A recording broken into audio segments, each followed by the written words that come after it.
Okay, so we'll begin with the Kansho.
So good morning, everyone, or good afternoon, wherever you're joining us from, and thank you for joining us for our regular Sunday service. It's also Father's Day, so happy Father's Days to all the fathers out there. Hope you're doing something with your family today, or are able to do something with your family today.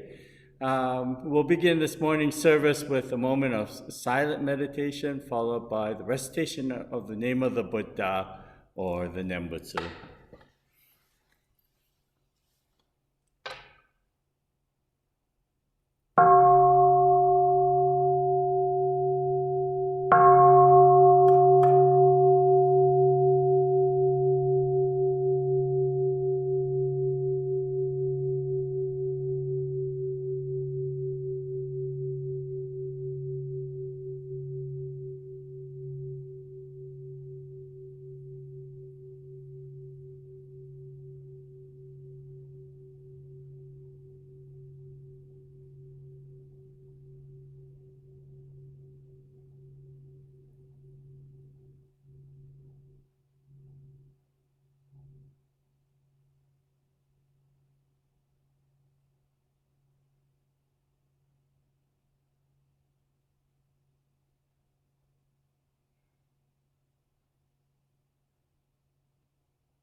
No mandops, no mandops, no mandops, no mandops.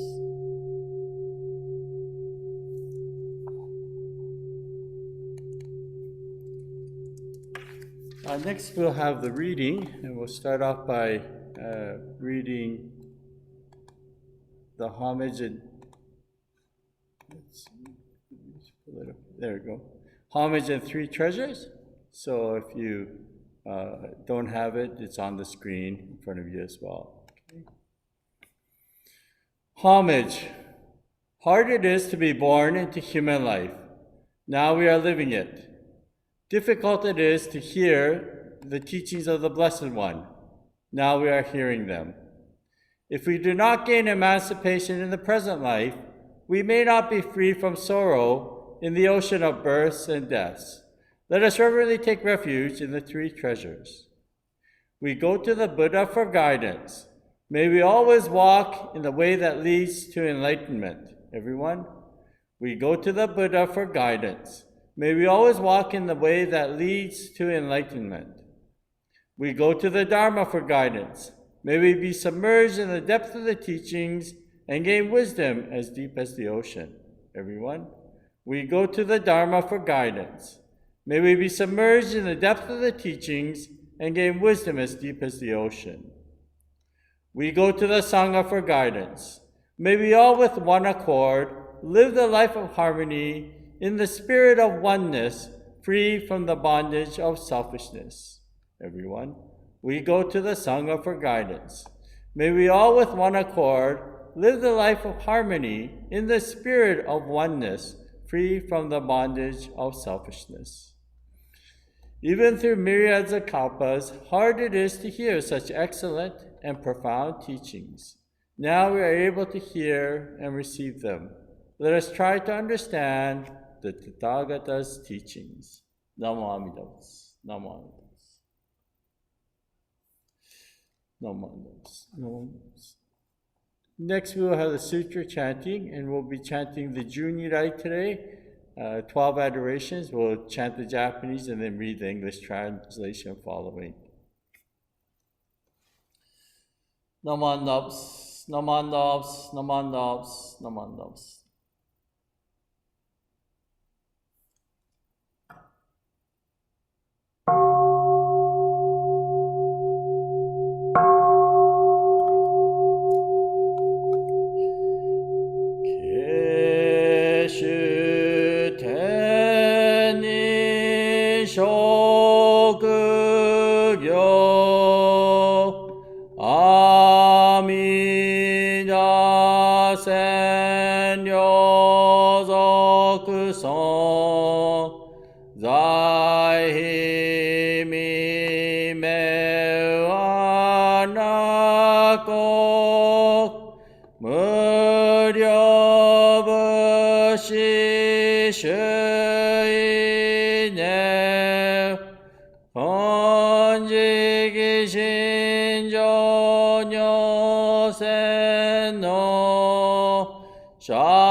上線の子が将来見出そう自も将来勝負し権限尽ずしやなく戦後尊厳上業子が将来見出そう小無常無我と薬女水がずでよろ一種世母無名字子が将来見出そう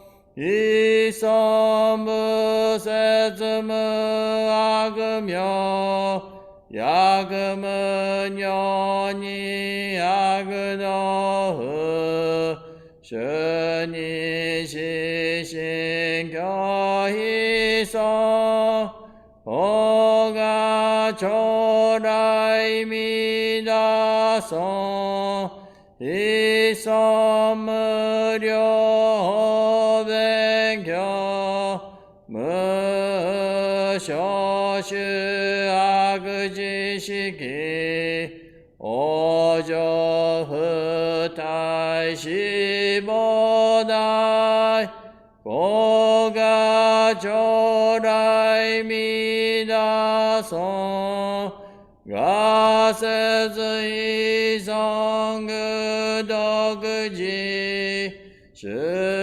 善無変如海水小逆前後少女者衛生主女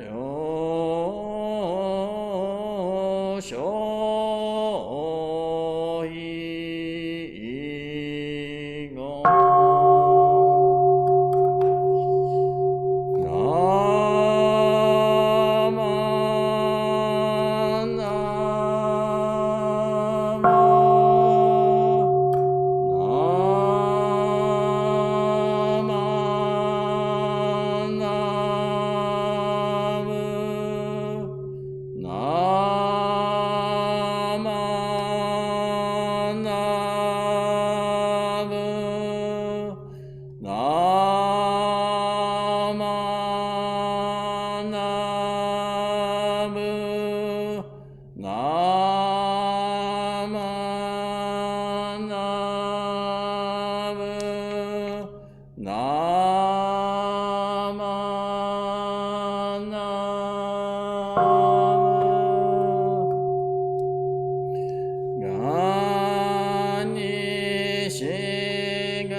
Next, we'll have the reading of the English translation. Again, you'll see it on your screen if you don't have it printed out.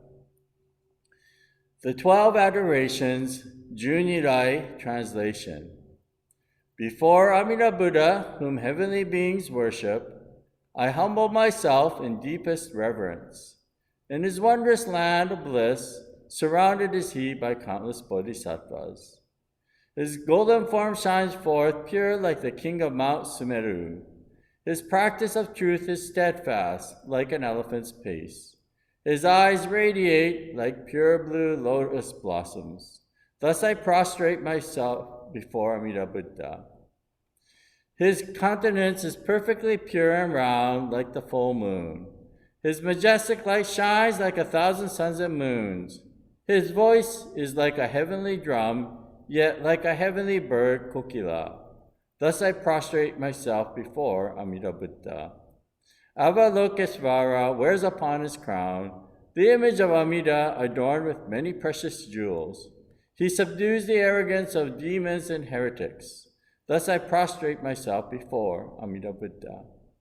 Incomparable, vast, and pure his virtues are, clearly extending like vast open space, his acts freely benefiting all. Thus I prostrate myself before Amida Buddha. Bodhisattvas from the 10 quarters and countless Maras, demons, always venerate him. He dwells with vow power for the sake of all beings. Thus I prostrate myself before Amida Buddha.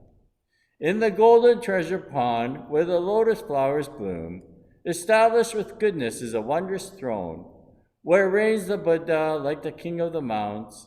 Thus I prostrate myself before Amida Buddha. From the 10 quarters, bodhisattvas come. Revealing wondrous powers, they attain blissful state. Honoring his face, they offer eternal homage. Thus I prostrate myself before Amida Buddha. All things are transient and without self, like the moon on water, lightning, shadow, or the dew. The Dharma cannot be expressed by words, the Buddha proclaimed. Thus I prostrate myself before Amida Buddha. No words of evil are in his land, no fear of evildoers, nor evil paths. With sincere heart, all beings worship him. Thus I prostrate myself before Amida Buddha. His land of infinite expediencies is without degenerate things or wicked beings. Upon rebirth, non-retrogressive bodhi does one attain. Thus I prostrate myself before Amida Buddha. Thus have I praised the virtues of Amida Buddha. Boundless are they like the water of the sea. Upon receiving these pure and good qualities, may all beings be reborn into his land. Namo Amida Butsu. Namo Amida Butsu. Namo Amida Butsu. So this morning, I wanted to share with you. Yesterday, I had the opportunity.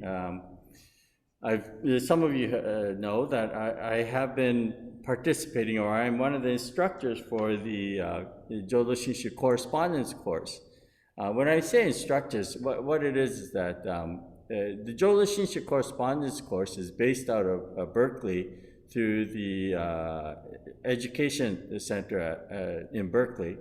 And they have a correspondence course in which the students get texts, and every month they have to write essays. They have a selection of about four essays or questions they can choose from, and they have to write an essay on that. And then they have what they call them instructors, but basically we're readers.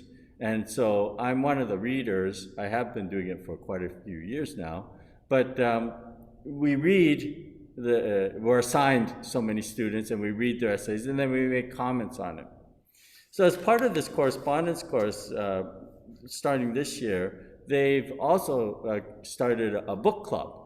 And every month, the students can join on a book club, and the various senseis will lead the book club. So this month, it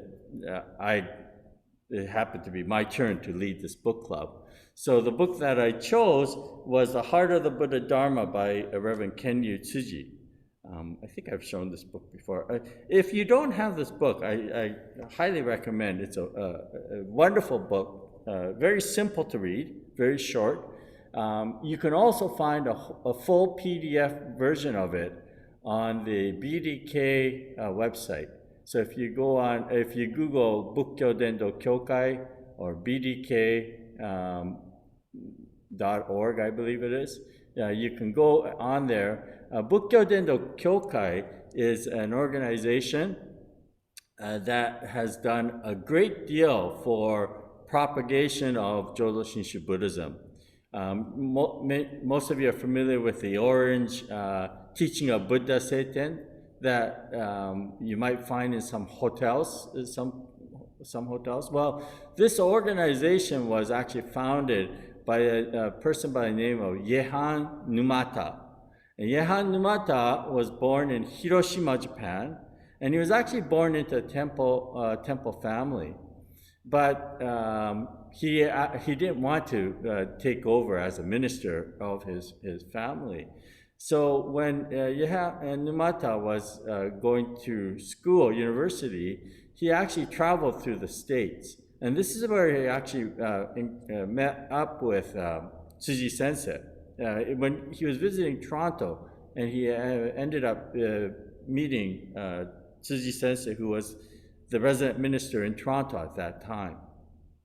And through his inspiration from Tsuji Sensei, Yehan Numata decided that he would start a foundation. So after he finished his school, Yehan Numata then created a factory. Actually, his factory started creating what they call micrometers, which are fine measuring instruments. Things like when you get a tune-up in the car and you have to do very fine measurements, they use these measuring devices called micrometers. And so the company he founded was a company called Mitsutoyo.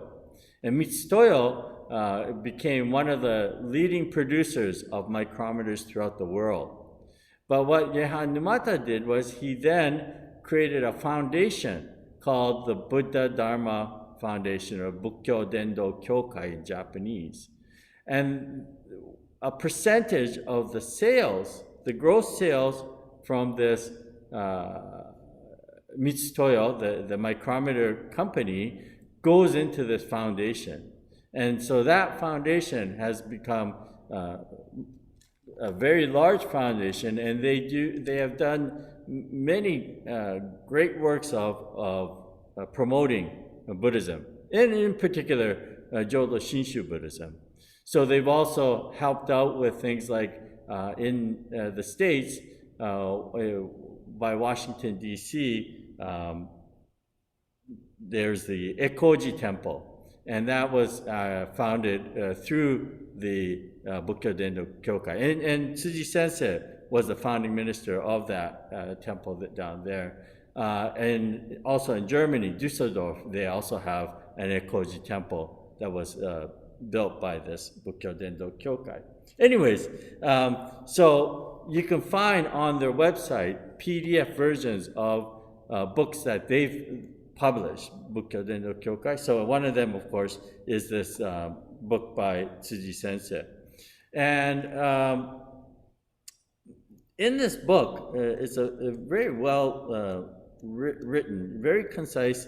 Tsuji Sensei was a true teacher of the Dharma, and one of his best attributes was that he was able to take very complicated ideas and whittle it down in a very simple explanation, easy for people to understand.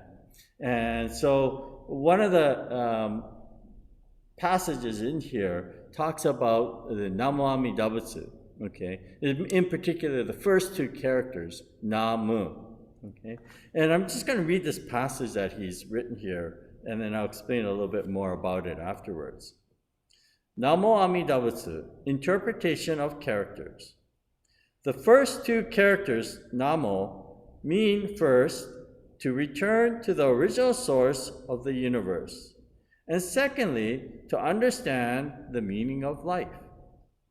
To return has the following meaning: to touch the heart of reality.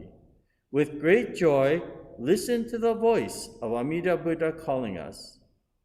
Resting place under a gigantic tree, protecting us from a terrible storm. Amida calling us to rely on my protection, and the timeless voice of Shakyamuni calling us to rely on him. The word to understand has the following meaning: awaken to the real significance of life. Humbly accept the guiding power of Buddha. This power is the transcendent other power. This power is always teaching us the truth. It is none other than Amida guiding us, all the Dharma teachers guiding us. All this is the work of Amida Buddha.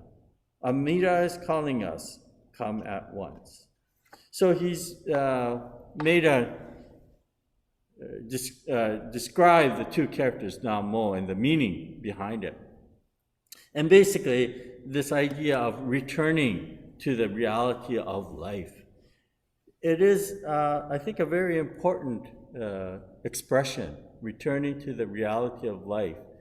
And what it is implying is that there is a place for us to return, a home, if you will, our spiritual home to return to.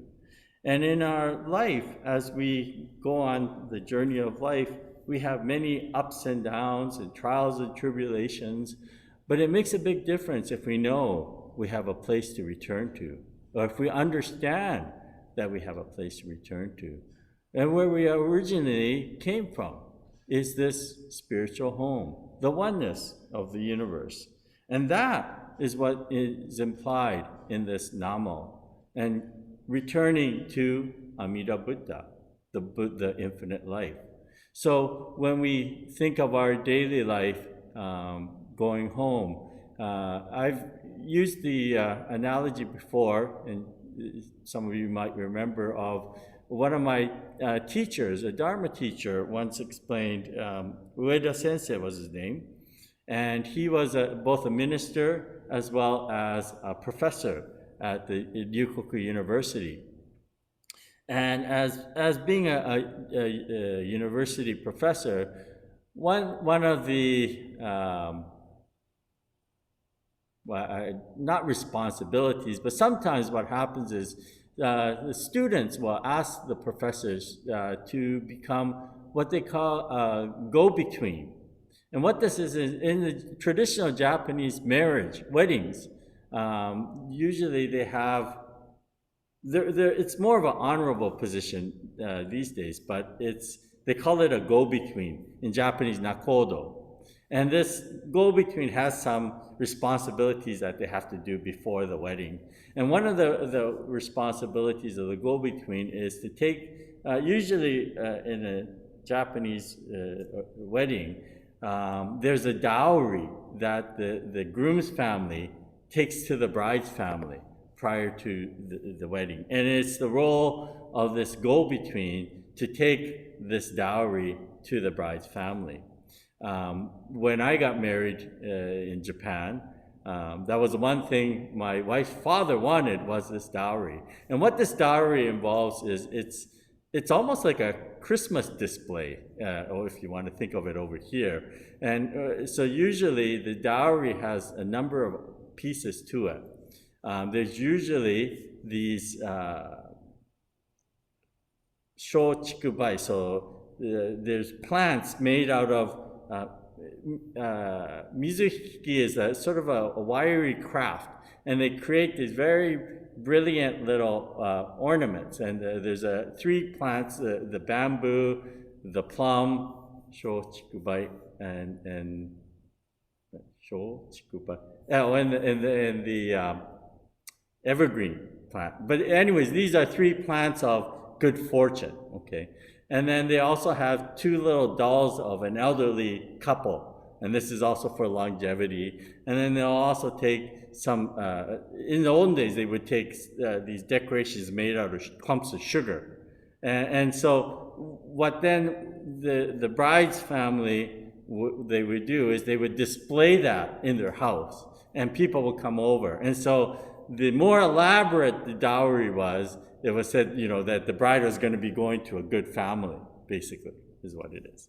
So anyways, the role of this go-between was to take these artifacts. That's one of their responsibilities, okay?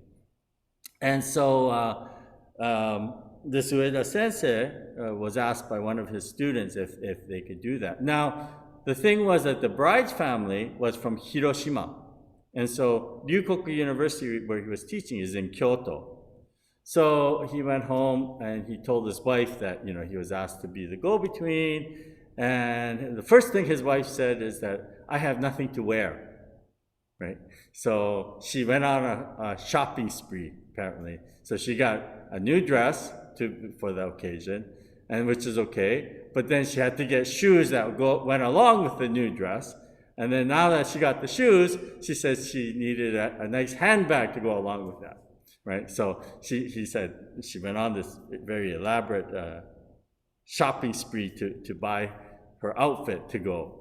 And Ueda Sensei incidentally mentioned that his was very simple, because in Japan, for us ministers, we could go anywhere dressed just in our robes like this, and this is formal attire for us. So it's very simple for us. And so anyways, the day came when they were supposed to go to Hiroshima. And Hiroshima is about an hour and a half by bullet train from Kyoto to Hiroshima. And so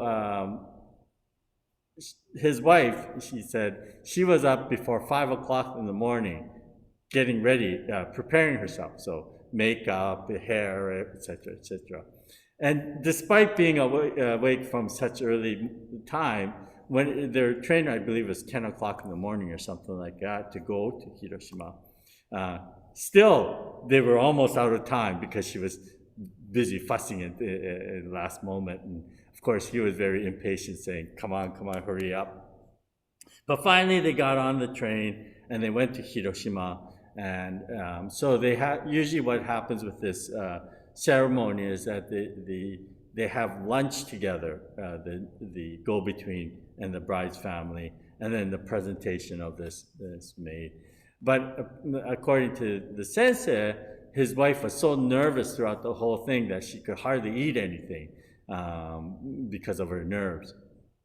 And so they finished all that, and late in the afternoon, the bride's family took them to the platform of the Shinkansen, the bullet train, and they got on the train and they headed back to Kyoto. And it was then when his wife let out a big sigh of relief, and they quickly got bentos that you could get on the train, and they ate the bento because she said she was famished because she was so nervous she hadn't eaten much. So after they finished the bento, he went and threw out the empty boxes. And when he returned back to his seat, he said he noticed his wife had fallen asleep, and she was now looking quite disheveled. She just basically collapsed in her chair, and she was snoring as she was sleeping. And he started laughing, realizing, what a difference it was between that morning and what she was now. But then he said he realized a very important thing, and he said, this is the person that's going home. See, when you're going out somewhere, you put on your good face, right? When you join our Zoom meeting, unless, you see, if I don't see your face, if I see just your name on the screen, I know that you haven't done your face up so that you could be seen on camera, right? But for most of us, when we go out, we look in the mirror, we make sure we look presentable, and we put on a face going out. But when we go home, that's when we're truly relaxed, right? It's when we feel the most comfortable is going home. And so this whole reason why I'm sharing this with you is, as Tsuji Sensei mentioned in his book here, Namo is the returning to the reality of oneness of life. And so if we know that we have a place to go home, whenever we recite Namo Amida Butsu, we are reminding ourselves, getting back to the basics, returning to the oneness that we are, the interconnectedness that we share with all of life. And in doing so, through the many ups and downs, trials and tribulations of life, we have a foundation, a calmness in our life. And that is the Nembutsu teaching. So again, if you haven't had the opportunity, or if you don't have this book, it's a really worthwhile book to get. Okay, very simple reading. So thank you very much, everyone, and I would like to close my talk with the recitation of the Nembutsu. So please join me in Gassho. Namo Amida Butsu, Namo Amida Butsu, Namo Amida Butsu. Thank you very much, and let me just